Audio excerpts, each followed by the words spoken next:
নমস্কার, আমি শ্রেয়সী। সন্ধ্যে ৬টার আকাশ বার্তা আপনাদের স্বাগত। শুরুতেই চোখ রাখবো হেডলাইন্সে। অস্থায়ী তাঁবু থেকে ঘর পেলেন রাম, ঠিক সেরকমই বিজেপি জামানায় পাকা ঘর পেয়েছেন মানুষ। অযোধ্যা সফরে গিয়ে ভোটের শঙ্খনাদ মোদীর। 22শে জানুয়ারি রামজ্যোতি জ্বালানোর ডাক।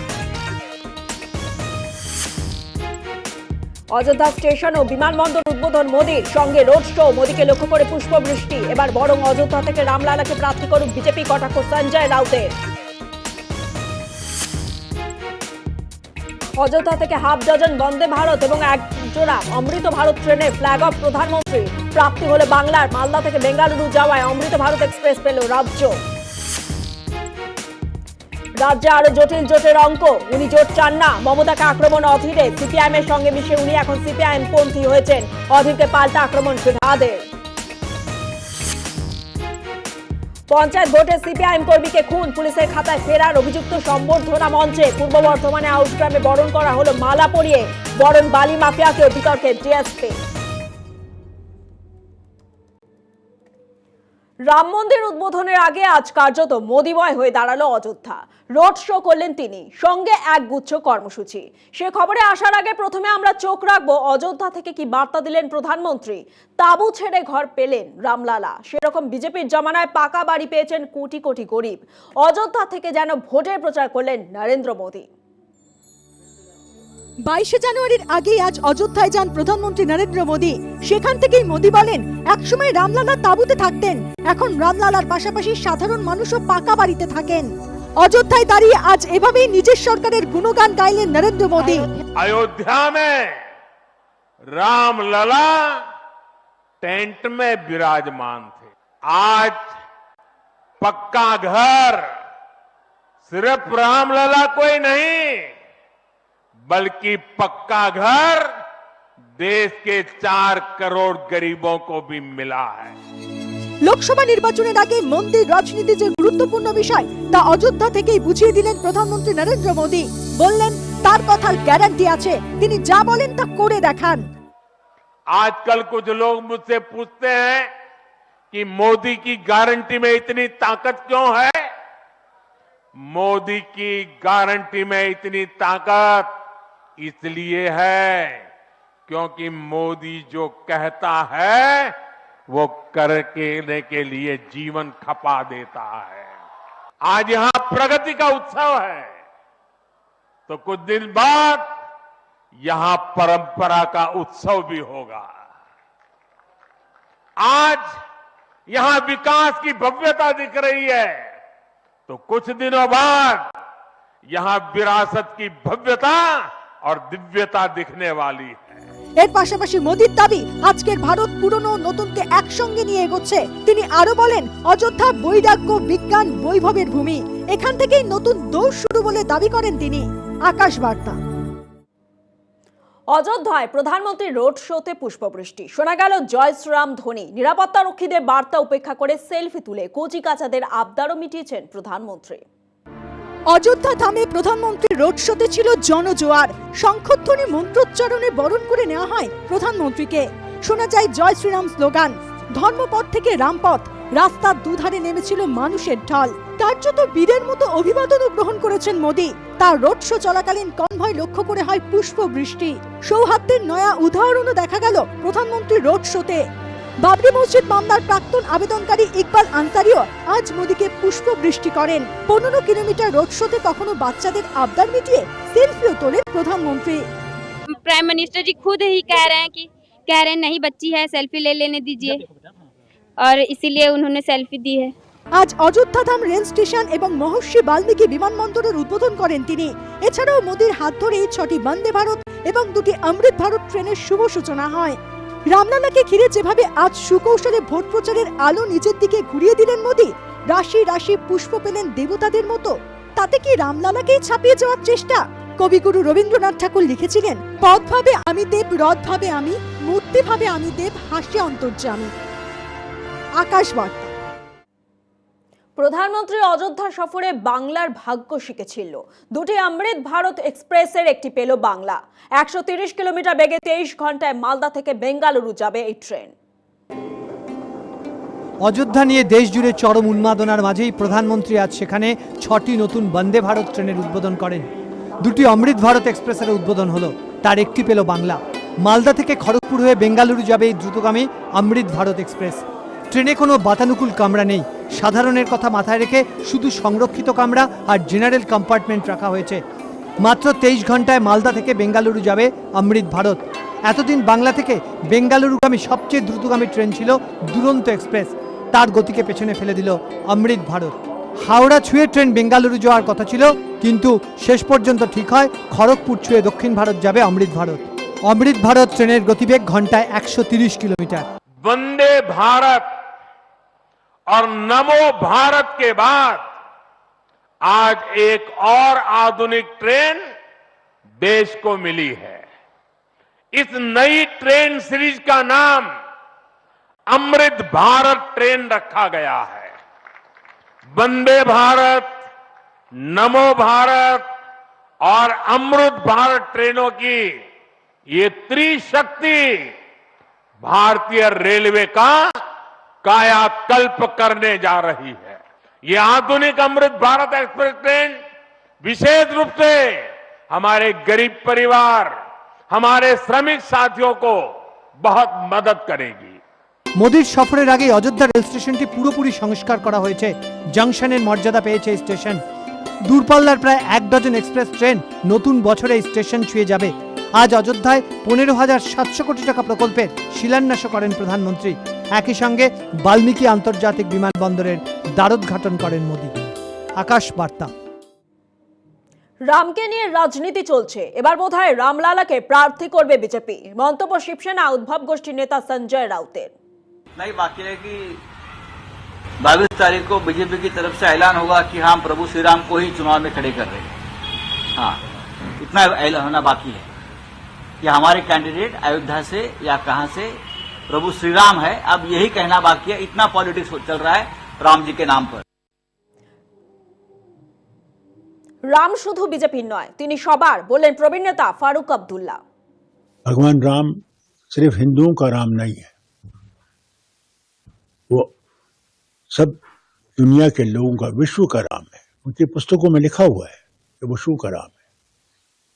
उन्होंने भाईचारे की, मोहब्बत की, एक दूसरे के सहायता की बात की है जिंदगी में, और कहा है हर बार कि जो नीचे गिरा हुआ है उसको उठाने की कोशिश करो।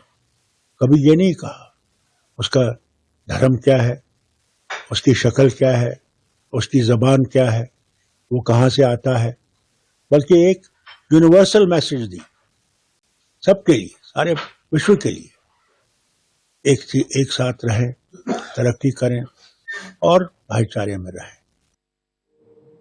পরনে হিজাব, কিন্তু মুখে জয় শ্রীরাম ধ্বনি। চারপাশে যখন ধর্মীয় বিদ্বেষে বিষ বাষ্প, ঠিক সে সময় যেন রাম রহিমকে মিলিয়ে দিলেন মুম্বাইয়ের এক মুসলিম কন্যা। রামলালাকে দেখবেন বলে 2 হিন্দু বন্ধুকে সঙ্গে নিয়ে তিনি মুম্বাই থেকে পায়ে হেঁটে এগোচ্ছেন অযোধ্যার দিকে। नाम है शबनम शेख और एक मैं भारतीय सनातनी मुसलमान हूँ। जय श्री राम। तो आपने पीछे क्या क्या लिया, जरा दिखाइए आप। पीछे राम जी का झंडा है, फ्लैग, और एक मैंने बैनर बनाया है। নিজেকে সনাতনী মুসলিম বলে দাবি করেন তিনি আবার রাম ভক্ত। ধর্মীয় বিভাজনের প্রাচীরখানা খসিয়ে 2 হিন্দু বন্ধুকে সঙ্গে নিয়ে মুম্বাইয়ের মুসলিম কন্যা শাবনাম শেখ বেরিয়ে পড়েছেন অযোধ্যার দিকে। 1425 কিলোমিটারের পথ। এতটা পথ হাঁটতে পারবেন শাবনাম? मुझे बहुत लोगों ने ये बोला कि अरे लड़की है, आप लड़की हो और इतना दूर जा रहे हो। अरे लड़की नहीं, मैं नारी शक्ति हूँ, मैं देवी हूँ, मैं लक्ष्मी हूँ, मैं काली माता हूँ। মুসলিম কন্যা রাম ভক্তিতে কেউ বিদ্রুপ করছেন, কেউ আবার নিন্দা করছেন, কিন্তু শাবনাম যেন হাঁটছেন যত মত তত পথের সড়ক ধরে। सोशल मीडिया पे हमें कमेंट्स में थोड़े बहुत मैसेजेस में हेट मिलते हैं, लेकिन उस हेट को हम थोड़ा सा साइड में रख देते हैं, क्योंकि उससे 10 गुना, 1000 गुना, 100 गुना मतलब हमें प्यार मिल रहा है। कि राम भगवान को मानने के लिए हिंदू होना जरूरी नहीं है, उनको मानने के लिए दिल अच्छा होना चाहिए, एक अच्छा इंसान होना चाहिए और दिल में जज्बा होना चाहिए, बस। শবনমের প্রহরায় সর্বক্ষণ রয়েছেন 3 পুলিশ কর্মী।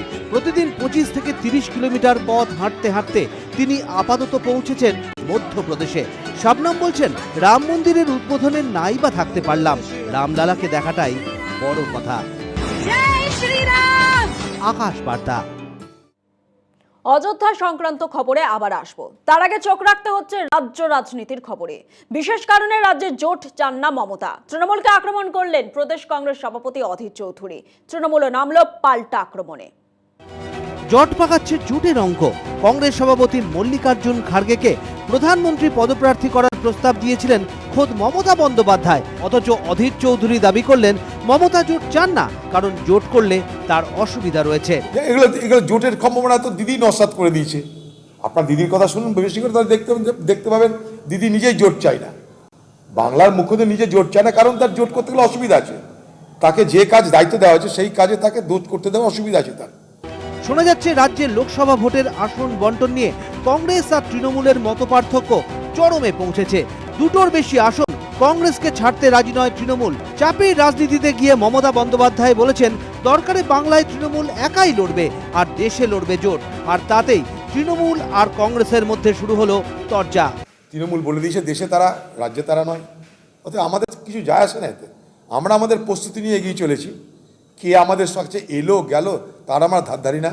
এই মুর্শিদাবাদ জেলায় তৃণমূলকে, বিজেপিকে একবার নয় বারবার আমরা হারিয়েছি, আবার হারাবো। মমতা বন্দ্যোপাধ্যায় জোটের পরিবেশ নষ্ট করেছেন এরকম কোনো বক্তব্য কি মমতা বন্দ্যোপাধ্যায় থেকে শোনা গেছে? বরং মমতা বন্দ্যোপাধ্যায় এই কথাটাই স্পষ্টভাবে আরো একবার বলেছেন যে বাংলার ক্ষেত্রে তৃণমূল কংগ্রেসই প্রধান দায়িত্ব পালন করবে। তার বক্তব্যের সারমর্ম এটাই, এবং এই কথাটা তো আজকে নয়, মমতা বন্দ্যোপাধ্যায় প্রথম দিন থেকে বলে আসছেন যে রাজ্যে যারা শক্তিশালী তারাই সেই রাজ্যে ড্রাইভিং ফোর্স হবে। এখন এই কথাটার অপব্যাখ্যা যারা করছেন তারাই আমার ধারণা ইন্ডিয়া জোটের ভালো চান না বলে আমি বিশ্বাস করি। নতুবা তারা এই বক্তব্যের এই অতি সাধারণ কথাটা অপব্যাখ্যা করছেন না। রাজ্যে তৃণমূলের হাত ধরে ভোটে লড়া মানে কংগ্রেস আর সিপিআইএম এর সর্বনাশ। এটাই বঙ্গ রাজনীতির বাস্তবতা। তার উপর তৃণমূলের বদলে বামেদের সঙ্গে অনেক বেশি স্বচ্ছন্দ অধীর চৌধুরী। ফলে কংগ্রেস আর তৃণমূলের জোটের সম্ভাবনা নেই বাংলায়, মনে করছে রাজনৈতিক মহল। আকাশ বার্তা। সিপিআইএম এর সঙ্গে মিশে অধীর সিপিআইএম পন্থী হয়েছেন। আইএনডিআই এর জোট নিয়ে মমতা বন্দ্যোপাধ্যায়কে আক্রমণ করায় অধীর চৌধুরীকে নিশানা করলেন ফিরহাদ হাকিম। সিপিএম এর সাথে মিশে কিছু কংগ্রেস নেতা একেবারে সিপিএম পন্থী হয়ে গেছে। এই জন্য আমাদের তৃণমূল কংগ্রেস করতে হয়েছে। যে পতাকাটা হাতে নিয়ে অধীর চৌধুরী কথা বলছেন, সেই পতাকায় 50,000 কর্মী মারা গেছে।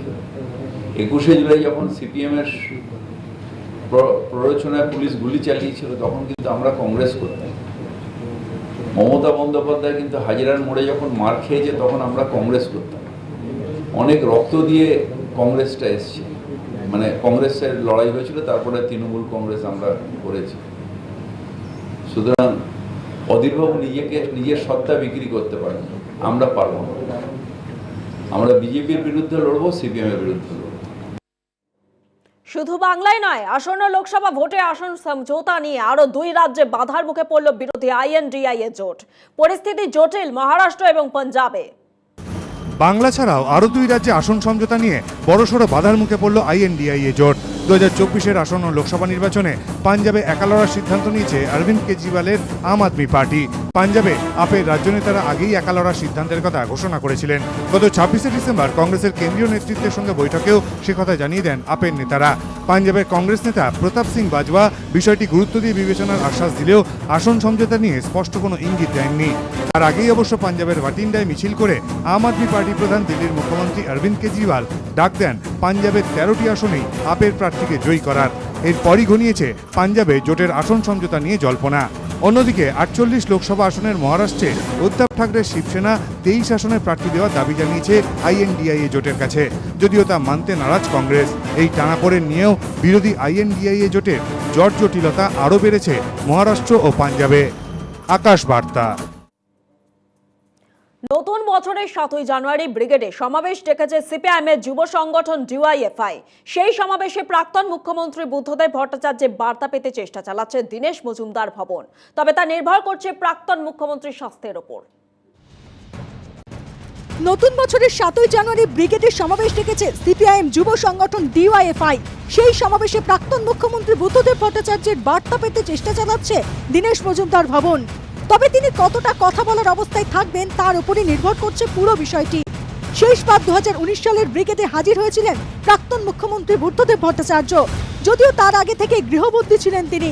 2019-এর সেই সভায় মঞ্চের নিচে গাড়িতেই বসেছিলেন সিপিআইএম নেতা, নাকে অক্সিজেনের নল লাগিয়ে সভায় এসেছিলেন তিনি। তারপর 2021 সালের ভোটের সময় বুদ্ধদেবের একটি অডিও বার্তা প্রচার করেছিল সিপিআইএম। এবার অডিও বার্তা না হলেও একটি সংক্ষিপ্ত লিখিত বার্তা পেতে চাইছে সিপিআইএম যুব সংগঠন, কিন্তু তিনি কথা বলার অবস্থায় কতটা থাকবেন তার ওপরেই পুরোটা নির্ভর করছে। শেষবার বুদ্ধদেব যখন ব্রিগেডে এসেছিলেন তা প্রায় 5 বছর আগে। এই 5 বছরে তার যেমন শরীর ভেঙেছে তেমনি বাড়তিনেক হাসপাতালে ভর্তি থাকতে হয় তাকে। এদিকে ব্রিগেডের 7 দিন আগেও সবার অনুমতি পায়নি সিপিআইএম এর যুব সংগঠন।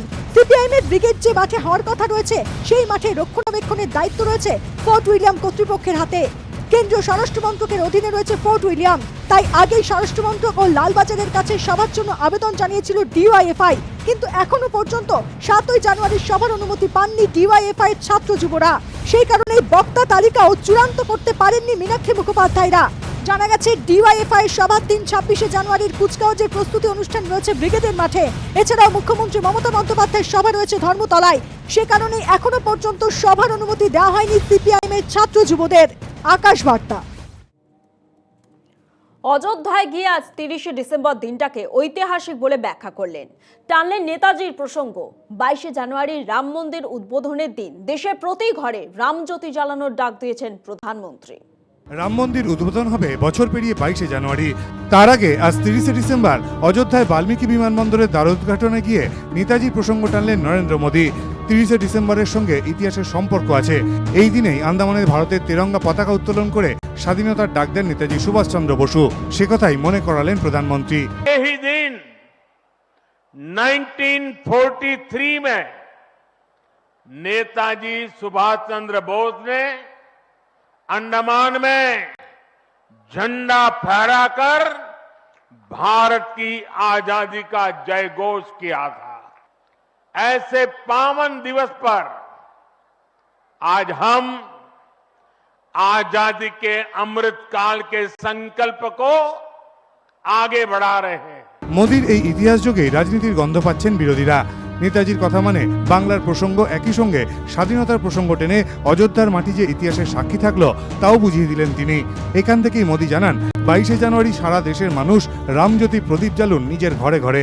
जोड़ करके प्रार्थना कर रहा हूं कि आप 22 जनवरी को जब अयोध्या में प्रभु राम विराजमान हो, अपने घरों में भी श्री राम ज्योति जलाएं। আকাশ বার্তা।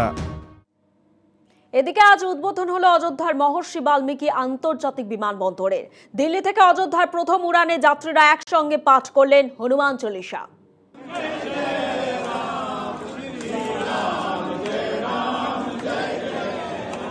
ক্যাপ্টেনের মুখে জয় শ্রীরাম স্লোগান। ইন্ডিগোর পাইলট ক্যাপ্টেন আশুতোষ শেখর স্বাগত জানালেন যাত্রীদের। নবনির্মিত মহর্ষি বাল্মীকি আন্তর্জাতিক বিমানবন্দরের উদ্বোধন করেছেন নরেন্দ্র মোদী। দিল্লি থেকে প্রথম বিমান এলো অযোধ্যায়। ক্যাপ্টেনের মুখে ভগবান রামের ধ্বনি শুনে খুশি যাত্রীরাও। एक ऐसा मौका है जो हर कोई तमन्ना करता होगा, मुझे लगता है। और हम बहुत खुश हैं और हम लोग फर्स्ट फ्लाइट में ट्रैवल कर रहे हैं from Ayodhya to Delhi and we are so happy. নতুন বিমানবন্দর উদ্বোধনের পর অযোধ্যার উদ্দেশ্যে প্রথম উড়ান রওনা দিল দিল্লি থেকে। এরপরই অযোধ্যা থেকে প্রথম উড়ান পাড়ি দিল দিল্লির উদ্দেশ্যে। অযোধ্যা ধাম জাংশন স্টেশন উদ্বোধনের পর প্রধানমন্ত্রী চলে যান উত্তরপ্রদেশের অযোধ্যায় নবনির্মিত মহর্ষি বাল্মীকি আন্তর্জাতিক বিমানবন্দর উদ্বোধনে। দিল্লিবাসীও সাদর আগ্রহে অপেক্ষা করছিলেন প্রথম ফ্লাইটের জন্য। উচ্ছ্বাস উদ্দীপনায় জয় শ্রীরাম ধ্বনি তুললেন তারাও। রামনগরের দূরত্ব কমল দিল্লিবাসী। আকাশ বার্তা। পুলিশের খাতায় তিনি ফেরার, অথচ খুনে অভিযুক্ত সেই মানুষটাকে কিনা প্রকাশ্য সভায় বরণ করে নিলেন জেলার ডিএসপি। ঘটনায় বিতর্ক ছড়িয়েছে পূর্ব বর্ধমানের আউশ গ্রামে। প্রকাশ্যে সভামঞ্চে বালি মাফিয়াকে মালা দিয়ে বরণ করছে পুলিশ, পাশে দাঁড়িয়ে তৃণমূল বিধায়ক। শুধু তাই নয়, সিপিআইএম অনুগামী খুনে অভিযুক্ত ফেরার আসামিকেও পূর্ব বর্ধমানের এক প্রকাশ্য মঞ্চে মালা পরিয়ে দেওয়া হলো। বর্ধমান জেলা পুলিশের ডিএসপি বীরেন্দ্র কুমার পাঠক মালা পরিয়ে বিতর্কে জড়ালেন। আউশগ্রামের জঙ্গলমহলে দাতা লালনের বাবা মায়ের স্মৃতির উদ্দেশ্যে প্রতি বছরই ফুটবল প্রতিযোগিতার আয়োজন হয়। সেখানে এবার সায়নী ঘোষ, মুখ্যমন্ত্রীর ভাই বাবুন বন্দ্যোপাধ্যায় সহ বোলপুরের সাংসদ অসিত মালও ছিলেন। খেলাধুলা করলে মনটা অনেক পরিষ্কার থাকে। যারা খেলাধুলা করে না তাদের মনের মধ্যে জিলিপির প্যাঁচ, আর যারা খেলাধুলা করে তাদের মন তাজা, তাদের শরীর তাজা, তারা আগামী দিনে মাঠে নেমে লড়াই করবে, তার জন্য তারা প্রস্তুত হচ্ছে। পঞ্চায়েত ভোটের সময় এক সিপিআইএম কর্মীকে খুন করার অভিযোগ ওঠে দাতা লালনের বিরুদ্ধে। পুলিশের খাতায় লালন ফেরার, তাহলে অভিযুক্ত প্রকাশ্য মঞ্চে কিভাবে এলেন তা নিয়ে প্রশ্ন উঠেছে। তাকে যখন মালা পরানো হচ্ছে তখন বাকিরা কি করছিলেন তা নিয়েও প্রশ্ন উঠে গেল।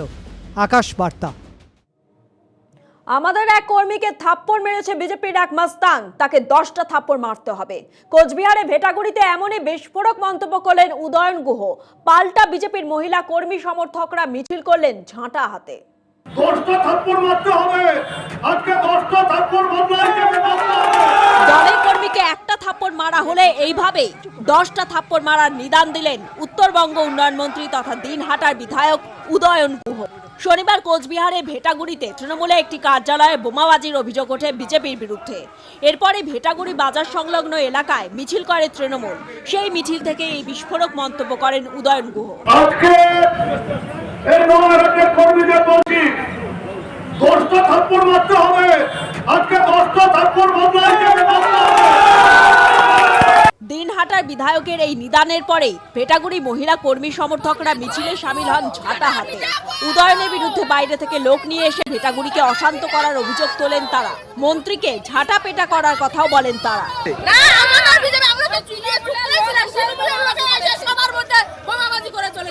প্রত্যুত্তরে ঝাঁটা নিয়ে নিজেদেরকে পরিষ্কার করার পরামর্শ দেন উদয়ন গুহ। ঝাঁটা দিয়ে নিজেদের শরীরটা ভালো করে পরিষ্কার করুন, মনটাকে ভালো করে পরিষ্কার করুন, তাহলে অশান্তি। সব মিলিয়ে বছর শেষে রাজনৈতিক তরজায় তেতে উঠল ভেটাগুড়ি। আকাশ বার্তা। বন্ধ ঘরে ঝুলছে স্বামীর দেহ, পাশে পড়ে রয়েছে স্ত্রীর নিথর দেহ। গুরুতর জখম মেয়ে, হাড় হিম করা ঘটনা নারায়ণপুরে আবাসনে। মনে করা হচ্ছে গোটা পরিবারকে শেষ করার চেষ্টা করে আত্মঘাতী হয়েছেন ওই ব্যক্তি। আবাসনের একটি বহুতল থেকে উদ্ধার করা হলো এক ব্যক্তির ঝুলন্ত দেহ। পাশেই পড়েছিল তার স্ত্রীর গলা কাটা দেহ। গুরুতর জখম অবস্থায় উদ্ধার করা হয় বছর 14 নাবালিকাকে। ঘটনাটি ঘটেছে নারায়ণপুরে। তাকে উদ্ধার করে পাঠানো হয়েছে চিনার পার্কের কাছে একটি বেসরকারি হাসপাতালে। বর্তমানে সেখানেই চিকিৎসাধীন রয়েছে সে। জানা গেছে 14 বছরের ওই কিশোরী রক্তাক্ত অবস্থায় বাইরে বেরিয়ে এসে চিৎকার করছিল। তখনই আবাসনের লোকজন ছুটে এসে তাকে হাসপাতালে নিয়ে যায়। এরপর তারাই খবর দেন নারায়ণপুর থানায়। প্রাথমিক তদন্তে পুলিশের অনুমান প্রথমে স্ত্রী ও সন্তানের গলা কেটে নিজে গলায় দড়ি দিয়ে আত্মঘাতী হয়েছেন ওই ব্যক্তি। প্রিলিমিনারি যেটা আমরা দেখলাম, এটা আমরা একটা সুসাইড নোটও পেয়েছি জায়গা থেকে। কিছু ফাইন্যান্সিয়াল ইস্যুস ছিল যার জন্য হয়তো এটা হয়েছে, যেটা আমাদের প্রিলিমিনারি আমরা যেটা পেয়েছি। দেহ উদ্ধার করে ময়নাতদন্তের জন্য পাঠায় পুলিশ। ঘটনাস্থল থেকে একটি সুইসাইড নোট উদ্ধার করে পুলিশ। তাতে আর্থিক অনটনের বিষয় উঠে এসেছে। ঘটনার তদন্ত শুরু করেছে পুলিশ। আকাশ বার্তা। রয়েছে আরো খবর, ফিরছে একটা বিরতি পর, সঙ্গে থাকুন।